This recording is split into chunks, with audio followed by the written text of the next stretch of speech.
Let's begin with the cameras on your left side, please. Thank you. Now at the center, straight ahead, center. Great. It's amazing. It's absolutely beautiful. And I just want to thank you all for the very warm welcome. I love being here. It's an extraordinary moment, to be here with this film, a film that we've been working on, between Dead Reckoning, this, and Top Gun Maverick. It's really been 7 years for Christopher McQuarrie and I, and our cast has been working on it for 5 years. So it's a great honor for me to be here. Wonderful, and it's an honor to have you back. Thank you. Now, you've said that you feel privileged to be able to entertain the audiences. Can you tell us a little bit about why that is? And also, how is the way you do it through the Mission movies so special to you? Just making movies is very special, period. It's been my lifelong dream. I remember being 4 years old and wanting to make movies and wanting to travel the world and make films in there. And I remember making my first movie, Taps, first starring role when I was 18 years old. And being there, laying in bed and dreaming about what my life is going to be like and what I want it to be like. And I remember thinking, I'm just going to dedicate everything I have to cinema and storytelling and learn as much as I can. And hopefully I'll be able to do this the rest of my life because I absolutely love it. It's not what I do, it's who I am. And so I'm very grateful. There hasn't been a day that I have not felt privileged, a day that I have not felt very grateful to be able to do what I do. And thank you for allowing me to entertain you. It is an honor. Thank you. That's wonderful, and thank you for entertaining us for so many years. And now it has all led to this. So can you please share with us a little bit more in depth about what you have learned throughout your career and also how that has helped make this movie so impactful? I tell you, what I really dedicate myself to is becoming competent at everything that I do. So the first time I was on a movie set, I basically went and I didn't go to film school. Film school was me studying movies, looking at who did what, and then when I got onto a film set, I would just go to each department and I studied each department. And whether it was wardrobe, hair, makeup, camera, production design, and producing. And so I just started studying those movies, and then I was able to make another movie and I studied that. And then eventually as I started studying the studio system. And then what I do is that I'll learn a skill and then I'll apply that skill to storytelling. So if you follow my career from Taps all the way through, you can see different abilities that I've gained. I remember Legend, I did a movie, film where I did my first underwater sequence, and then you can see my movies. I'm saying, how can I do the underwater sequence better? So I've done many, many underwater sequences, and you can see how this has led to the final reckoning, the submarine sequence. And McHugh and I, we've been working together for 19 years now. And it's the same thing, I try to take everything that I learned from one movie and apply it to the next and apply it to the next and apply it to the next. And McHugh is very much the same way. So that's what we do. We try to constantly improve our storytelling ability. You see that I learned how to fly airplanes, I fly jets, I fly airplanes, I fly helicopters, I race cars and motorcycles, all kinds. If I want to sing in a movie, I'll learn how to sing, and then I apply it to the cinema or dance. It's been, and also I love history and I love to travel. So that is my life. I'm constantly, I'll go to places and be able to work in them, not just be a tourist, but be able to work within the culture and celebrate those cultures. So that is my dream. So that's why, as a kid, I dreamed of coming to Korea. So to say that it's my 12th time, and it's my 12th time being here, bringing a film here, it's really amazing to me. That's wonderful to hear. And speaking of those incredible action sequences, the series is known for its jaw-dropping stunts, but The Final Reckoning pushes that even further, where it's the biggest practical movie ever made. Yes. So our question to you is, why is it so important to you to always make something that's bigger and better? Well, I always better. McHugh and I have a thing at the end of every movie we make. I turn to him and I'm like, we can do better. I'm not someone who ever, I'm very happy with I set a goal for myself and I want to attain that goal. But there's always a new goal. There's always another mountain, always something that we've learned that we can then take it to another level. Even, I'm not just even saying stunts, but just storytelling and structure of stories and characters. So that's how I feel. There's always another mountain, and we always set a new goal for ourselves. And you know, the wing walking on the biplane sequence, it is absolutely incredible, very scary to watch. And very scary to do. Yeah, I'm sure it fun, was. though.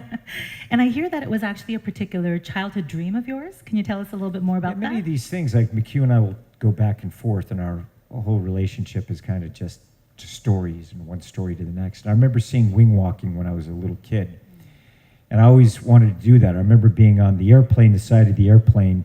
I was on an airplane the first time that I flew, and when I get in an airplane, I was 6 years old, and I would think about what's it like being on the wing. You know, I'm in the plane, but my imagination's like, I wonder how long I can hang on to that wing, and what would that be like. That's actually where you want to sit. Yeah, that's where I want to be. And I remember, we did that. McHugh put me on the side of that airplane. He was joking. He was like, "Hey, do you want to do this on the side of the A400?" I was like, "Yeah, that sounds great." We did that, and then to design this sequence, because I fly airplanes and aerobatic airplanes, there's something that I always wanted to do and to figure out. But look, it took years to be able to figure it out. And we had to go back to Africa twice. It was very, very complex, physically, story-wise, developing cameras, developing the planes, developing a style of flying the aircraft. The wing walking itself was very, very intense every day. Very, very intense. I can't really describe how intense it was. So that it just takes time, and you have to, strive for it. The things that I'll do is I'll set a goal for myself, a task or an ability or an overall goal. So you write the goal down, and then what you do is I write a list of all the things, the steps that I need to take to be able to attain that goal. And that list will change as time goes on, because then it tells me the things that I need to learn, or the things that I know, and the steps that I need to take to be able to do it well. And that's what it was like with this wing walking. It was very, we had to pick the airplanes, and then it's not only just what airplane's going to look good, and this airplane, the Stearman, is an 80-year-old airplane. I'd flown it before. And then we had to evaluate what is the aircraft capable of doing, and then how can I physically move along this aircraft. The wind coming over the airplane, we're traveling at over 100 miles an hour, 140 miles an hour, and I don't know if you've ever driven a car, but just stick your face out of the window at 140 miles an hour. And now picture an entire body of me moving throughout and around that aircraft at those speeds. It was quite intense. That's absolutely amazing. Yeah, it was wild. And to go a little bit deeper into that, when we look at the IMF team, right? They're like a family, and you've been known to describe Christopher McQuarrie as your creative brother for years. This is a partnership at its absolute peak and the culmination of everything you two have done and learned together. So to talk a little bit more about that, let's now welcome the writer and director of Mission Impossible: The Final Reckoning, Mr. Christopher McQuarrie. Great. Let's pan to the cameras on your right side now. Welcome to Korea and up to the stage. Thank you. Yeah, it's been my privilege to be able to know this man for 19 years. He is, an exceptional, very unique and exceptional storyteller. Not only, his ability to just really, truly write for actors. The way that we work, we don't write a script and then try to cast the actors for that role. You find the actors and you write for them. And never have I worked with anyone that has a greater ability than Christopher McQuarrie to be able to come on and understand the artist and write for them. The detail of these movies, the precision to be able to tell a story like this, the discipline, the amount of coverage you need to be able to tell this story is, you just can't imagine the amount of dedication and understanding of the overall process of storytelling and cinematic storytelling. So it has been my great privilege to be able to work with him. and to be here. This is how many times have we been here together now? Like 5, 6 times. I've lost count. I know. Yeah. It's just amazing. So thank you. We would really love to hear more about this. Well, he would be he got in the water with me. Right, and right. direct me in the water. And he also, when we were working on the sequence, the aerial sequence, he's like, look, I need you to go from the wheel up to the wing and just move across there. And I was like, I can't quickly do that. He's like, what are you talking about? Okay, well, just do what you can. I was like, I want you to do this thing. I was like, McHugh, I can't move like that. What can you do? Like, because we were figuring it out as we were going along. And I said, listen, I said, I can't even breathe. Like, when you get out, the wind hits you so hard, you stop breathing. I had to train myself to figure out how do I breathe, because also it's incredibly demanding. Like, it's the hardest weight workout you've ever had. And so I finally said, I don't know how to explain it to you. You just have to get on the wing and try it yourself. So I coached him. Yeah, of course he did. I did. I coached for 20 minutes. And Yeah, I had a nice 20-minute tutorial of how to walk on the wing of a plane. how to not die. How to not die. How to not die. And I was like, whatever you do, don't do this. Don't do this. Yes, and the most important part was when you're stepping out of the cockpit. You have to remember that you think you're putting your foot there, but when the wind hits your foot, you're actually putting it back there. So you have to do everything predicting where the wind is going to. And the force of it to move your foot. And Yeah, did that. it's literally like stepping out into another world from when you leave the cockpit. So he gets into a jet for Top Gun Maverick. You know, he wrote it and produced it with me and Jerry Bruckheimer. And so he got in their jet. He's flown with me, and I'm his helicopter pilot. I fly him to and from set. My heli Uber to My work. heli Uber to work, because we're shooting out in these locations they're just in the middle of nowhere. So I had my helicopter there, and I'm his driver. wow. Now, after you got on the biplane yourself, did the direction or the sequence change at all after you experienced it? Oh, immediately. It changed everything, and that's what's so challenging about the aerial sequence, the submarine, even the sequences in the Arctic. That until you go there, you can't know. You learn very quickly not to try to outguess it. You just have to be willing to pivot. You have to be willing to change the plan as soon as you get there. And so it took us 2.5 years to build the submarine. It took 2 years, more than 2 years of planning to shoot the aerial. And we did all the things you traditionally do. We storyboarded and we did animations of what we planned to do. But then once you encounter the physics, absolutely none of that applies whatsoever. And you have to start again, right from scratch. But you have to be willing to stay. You also have to stay on schedule. Wow. I feel like to be able to work together like that, it takes so many different elements and a mixture to create such a profound and pioneering partnership like that. What is the key to that kind of partnership? No ego whatsoever. There's no pride of authorship. What's so great is that every day we go to work with a plan, but we don't get fixated or obsessed on that plan. It doesn't matter how much work you put into an idea. If the idea is not working, drop it, move on to the other thing. I'm just interested. Look, he's an extraordinary storyteller. And from the moment I met him, I'm just interested in what he has to say. And I have tremendous respect for him. And I think that foundation of just respect and trust and interest and belief in him, you know, that's just the foundation of our friendship and our creative respect. And if there's something creatively that he wants to do, I'm always like, I will do it. You know, let's go there. And that is the agreement. If somebody has an idea, whether you get it or not, just do it. You have to do and it. one of two things will happen. You'll discover something about yourself as a filmmaker, or the person whose idea it was will say, "This was a terrible idea. Thank you for trying that." That's what I like. So there's times where I'm going, I really want to try this. He's like, okay, and I try it, and I'm like, sometimes it works, and he'll take it. He'll understand what it is, and then he'll just take it to the next level. And then there's times where I'm like, Thank you very much. I appreciate your patience. You're a very patient That man. is and a thank two-way you. street. There are many ideas I've had where you're also, I was like, that didn't work. I appreciate your support.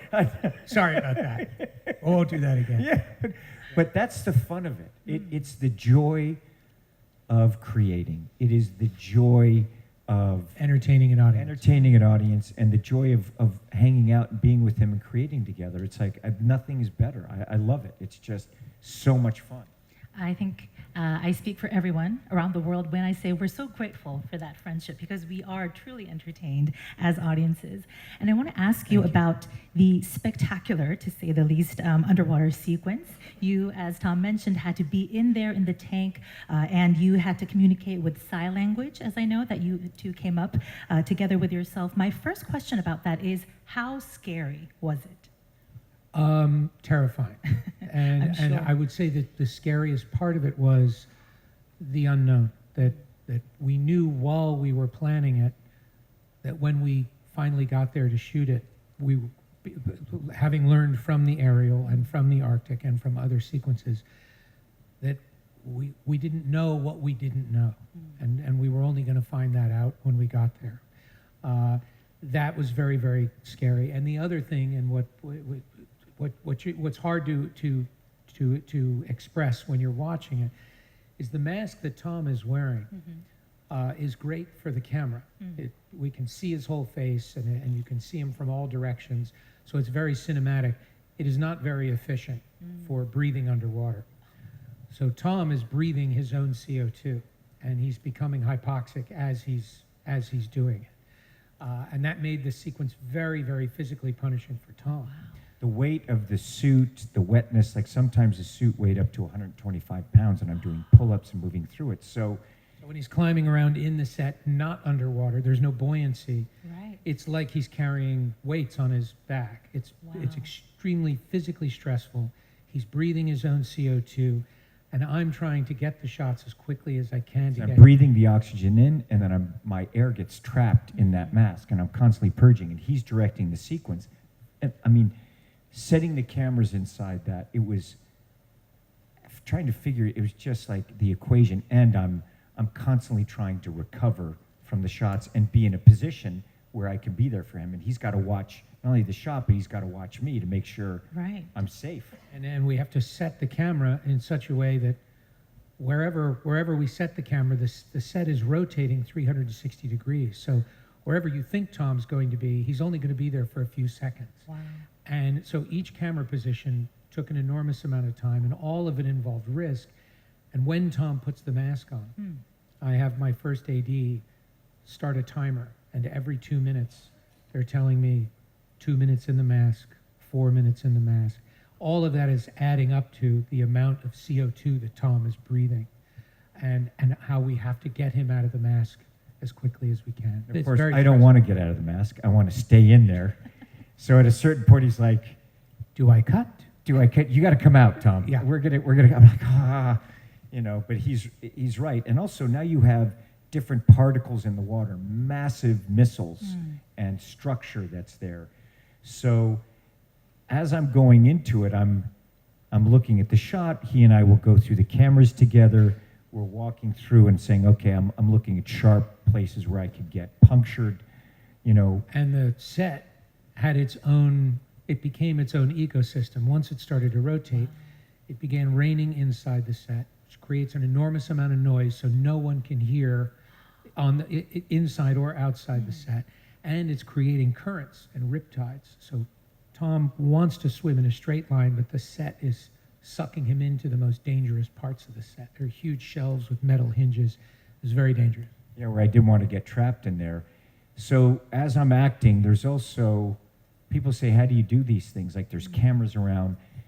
I've been able to create a spatial awareness far exceeding, you know, my own body, so that you have to be able to perceive things in all directions, objects coming at me, cameras, and also performing as we're doing it. Incredible. Really important to point out, which we always forget to point out, because Tom has, there's a light inside the helmet Yes. so that you can see his face. There's a reflection from his point of view. So Tom's blind. He can't actually see. We can see him, but he can't see out. So everything that he's done, he's rehearsed it all in advance above the water without his mask on. And so everything he's doing is largely by sense of feel. That is unbelievable. My jaw is dropping as. Yeah, I was like, this we're isn't here. hard enough. Now, here's the thing. We do the whole thing, and I'm like, I'm slowly telling McHugh these problems because I don't want to overload him. It's like, I need you to do this. It's like, listen, by the way, I can't see when I'm doing this. He's like, what? What are you saying? What are you saying? It's like, because the mask looks good. You it told took me you 2 can't years breathe. to Now develop. you're telling me you can't see. Yeah, I can't breathe and I can't see. He also can't hear. Yes. He has the suit on, and there's so much noise inside the Wow. set, and we have a loudspeaker, and we're trying to call to Tom to yell action, and he actually can't hear it. So it's kind of a miracle we're not still shooting. I know. There's hand signals going back and forth, and and I also I don't want him worrying. You know what I mean? So I'm like, let's just go through it. Let's I'm do gonna it. worry no I matter know he what. worries Yeah, no matter what. Well, I think all I can say is we're very grateful that you are here and very Me too. healthy and As well. are we. As are we. Very happy about that. Now, the both of you have said that this is the culmination of everything you have learned together. So I'd like to ask you, how have you two evolved the Mission series, and how has this series evolved the both of you? That's a good question. That's a very good question. I would say the bigger and more complex the movies become, actually the simpler the emotional and visual storytelling becomes. We've learned a lot about what is necessary, what actually communicates, and it's a big challenge for us because we're making these movies for a global audience. They have to translate regardless of what language they're being seen in. And so everything we've learned to do while we're pushing ourselves to be more complex is how do we make things simpler to understand? Yeah, and I think that's always trying to get to a simplicity within a complexity. Movies are amazing. Making them, it is working with a group of people that are very dedicated. It's on a movie set. You're working with people, and we're very fortunate to work with the people in the tops of their fields. And coming together, it's something that I've been fortunate enough my whole life that I've spent in sound stages, editing rooms, mixing stages my whole life. And so how have we evolved? It's that same way. It's like it's constantly trying to hone our skills of storytelling, of anticipating the problems that will be there, being able to handle the pressures, that enjoying the pressure. We have a saying which is, pressure is a privilege. And the thing I also have realized about myself is how much I enjoy the pressure, how much I enjoy the responsibility of making movies. People ask me, I do a lot of extreme things, and they say, don't you ever get afraid? And I remember, the truth is that yes, but I just don't mind feeling it. I like feeling it. It's something that I don't want to do things that I've done before or feel safe in life necessarily. Well, you've done that. Yes. You have done it indeed. And I mind. And you have. It's my job to mind. Yes. And I think that's just understanding myself and also having a broader understanding of humanity, which is something that I've always wanted to know. I love people, I love the world, and I'm constantly just learning about that and being able to learn new skills and apply it, and definitely my skill set has increased and will continue so. That's wonderful. And there's a particular group of people that you love, I know. We do love them. Yes. Our amazing cast. The Incredible. audiences love seeing the team come back Oh my together gosh. to tackle the impossible in And these I just epic have to say, movies. this team, these actors, the level of dedication, the level of help and care and friendship that they have given us is something that we are lifelong friends, and we work with the people that we respect, and you'll see them. I mean, you see them in the movie, just tremendous artists, each one of them.